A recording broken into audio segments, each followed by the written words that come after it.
আল্লাহর জন্য অনেক ইবাদত এমন আছে আমরা মনে করি এগুলা ইবাদত, কিন্তু এই ইবাদত গুলো আল্লাহর সাথে শিরিক হয়। যেমন আপনি নামাজ পড়লেন আল্লাহ খুশি না করে দুনিয়ার মানুষকে দেখানোর জন্য, হজ করলেন আমাকে হাজী সাহেব বলার জন্য, আছে না নাই? কি হাজী সাহেব, হাজী নামটা আগে কেন দিল না? মাহফিলে করতে দিবে না, এমন তো আমার জীবনে করছে। আমি দেখেছি আমার নামে শুরুতে হাজী নাই কেন, 1 টাকা আমি দেবো না মাত্র। চিন্তা করছেন হাজী হজ করছে কি নামের লেগা না আল্লাহর লেগা? কথা বলে না? এই জন্য প্রত্যেকটা আমল হইতে হবে আল্লাহর জন্য। মনে করেন আপনি হজ করলেন দুনিয়ার মানুষকে দেখানোর জন্য, নামাজ পড়লেন দুনিয়ার মানুষকে দেখানোর জন্য, দান করলেন দুনিয়ার মানুষকে দেখানোর জন্য। যখন হাসরের ময়দান কায়েম হয়ে যাবে আল্লাহর সামনে দাঁড়ায় বলবেন, আল্লাহ আমি তো নামাজ পড়েছি, আমি হজ করেছি, দান করেছি, মাওলা আজকে আমাকে প্রতিদান দেন, প্রতিদান দেন। আল্লাহ বলবে, আমার গোলাম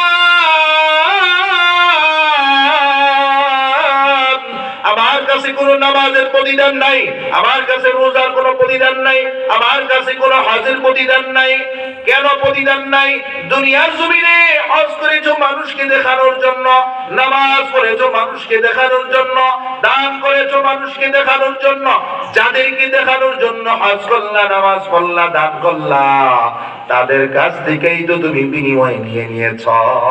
তারা তোমাকে হাজী সাহেব বলেছে, নামাজি সাহেব বলেছে, রোজাদার বলে তোমাকে খুশি করেছে, দানবীর বলে বলে তোমার পিছনে ছুটেছে।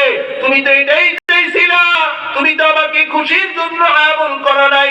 এই জন্য আজকে আমার কাছে কোনো জাযা নাই। এই জন্য আল্লাহ বলেন, আল্লাহ তা'বুদু ইল্লা ইয়্যাহু, গোলামি হবে, ইবাদত হবে একমাত্র কেবলমাত্র শুধুমাত্র আল্লাহর জন্য। যে কোনো ইবাদত, যে কোনো আমল, যে কোনো কাজ কার জন্য হবে? এই 1 নাম্বার সবক মনে থাকবে তো ইনশাআল্লাহ। 2 নাম্বার সবক আল্লাহ বলেন, ওয়াবিল ওয়ালিদাইনি ইহসানা। 2 নাম্বার সবক হলো বাবা মার খেদমত করা, বাবা মার সাথে সৎ আচরণ করা, বাবা মার সাথে উত্তম ভাষায় কথা বলা।